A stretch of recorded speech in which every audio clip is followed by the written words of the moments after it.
We went to lunch at a restaurant near Lincoln Center. During my chocolate parfait, I whispered, "I'm wearing a bra, can you tell?" "Of course I can tell," Grandma said. "You can?" I was really surprised.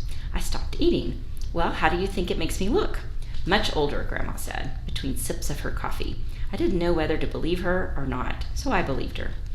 Then we went to the concert. I didn't fidget like when I was a little kid. I sat very still and paid attention to the music. During intermission, Grandma and I walked around outside. I love that fountain in the middle of Lincoln Center. I love it more than the concerts themselves, and I love to watch the people walk by. Once I saw a model having her picture taken by the fountain. It was freezing cold, and she was wearing a summer dress. That's when I decided not to be a model, even if I did get beautiful someday.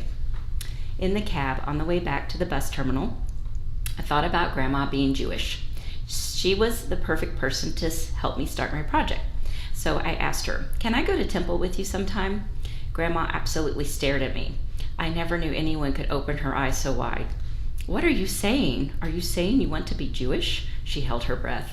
"No, I'm saying I'd like to go to temple and see what it's all about." "My Margaret," Grandma threw her arms around me. I think the cab driver thought we were crazy. "I knew you were a Jewish girl at heart. I always knew it."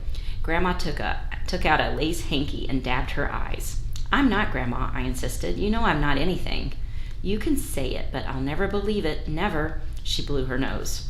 When she finished blowing, she said, "I know what it is. You've made a lot of Jewish friends in Farbrook, am I right?" "No, Grandma, my friends have nothing to do with this." "Then what? I don't understand." "I just want to see what it's all about. So can I?" I certainly was not going to tell Grandma about Mr. Benedict. Grandma sat back in her seat and beamed at me. "I'm thrilled. I'm going right home to call the rabbi.